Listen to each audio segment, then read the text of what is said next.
Uh, what I wanted to do is I wanted to get on here this evening to share uh, a little bit of wisdom with you.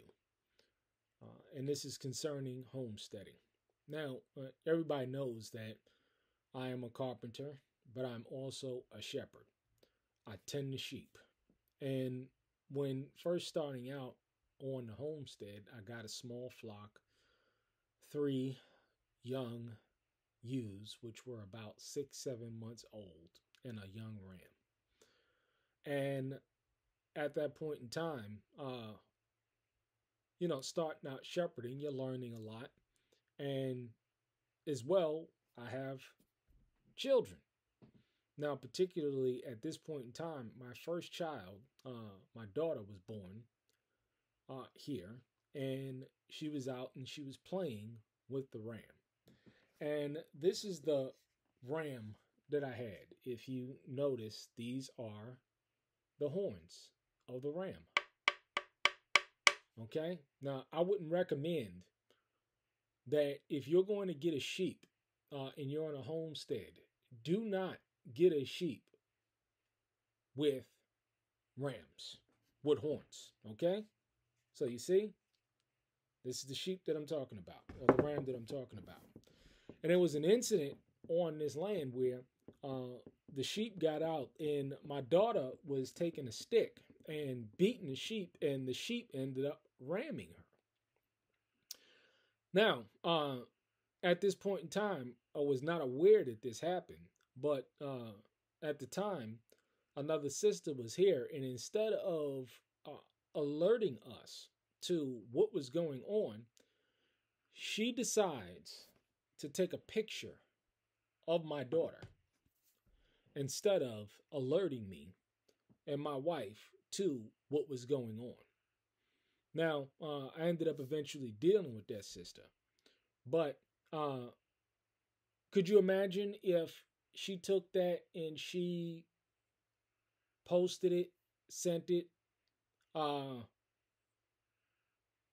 If someone had seen that, could you imagine what could have happened if someone saw her bleeding or damaged in any way, shape, or form?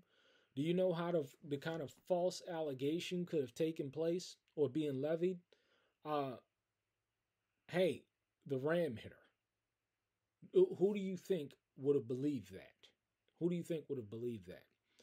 And like I said, if you're going to get a sheep, a male sheep, a ram, because you need it to procreate, you only need one ram. And that ram can impregnate as much as 30, 40 sheep.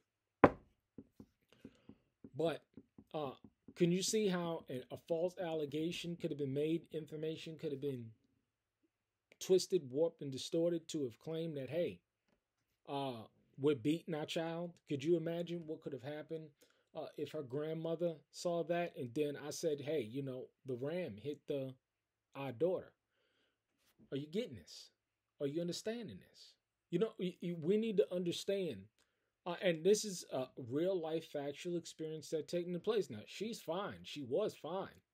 But to the lens of others, it could have been misconstrued. A false accusation that could have stuck, provided that no one believed the story. Children on a homestead out in the country, we're dealing with sheep, we're dealing with goats, we're dealing with chickens. You ever seen a rooster attack? And like I said, these animals, they're not toys. They're animals. And rams do attack. Rams do butt. This is the whole point of the ram is so you got to be careful. I never turn my back on a ram. Because I understand what they can do and the power that they can have. I've been rammed by a ram and it don't feel good at all. Never turn your back on the ram. These are creatures. But going back to the children part, the children, they get bumps and they get scrapes and they get bruises all the time. Speed knots, I'm telling you, just by jumping and playing and tossing, and they're playing out in the creek, and they're running through the forest. They're children that live out in the country. This is what happens. This is their life. This is what they do. We have a good supply of hydrogen peroxide and alcohol and band-aids and if they need to get stitches, we can take them to the hospital. And that's happened before as well. Natural, it happens all the time. But you need to understand that these situations can be misconstrued and it can be used against you. You have to be careful. Yes, we live a set apart life, but we have to understand that the lens of society, the lens of government will be on us. And that's why I'm so passionate about this. Don't expose yourself to these kinds of things. Please be wise. Be wise. Be careful. Please.